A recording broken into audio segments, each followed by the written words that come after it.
वाह गाइस देख सकते हैं आप लोग इस लड़की ने कितना बड़ा बड़ा मछली थाल में पकड़ रखा है।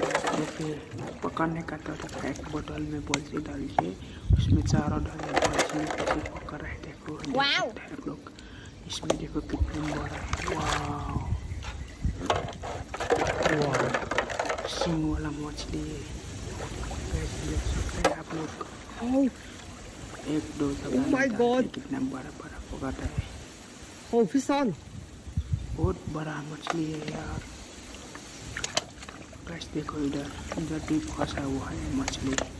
गाइस लास्ट में जितने भी लोग हैं लाइक कमेंट सब्सक्राइब करना मत भूले। Thank you. वाओ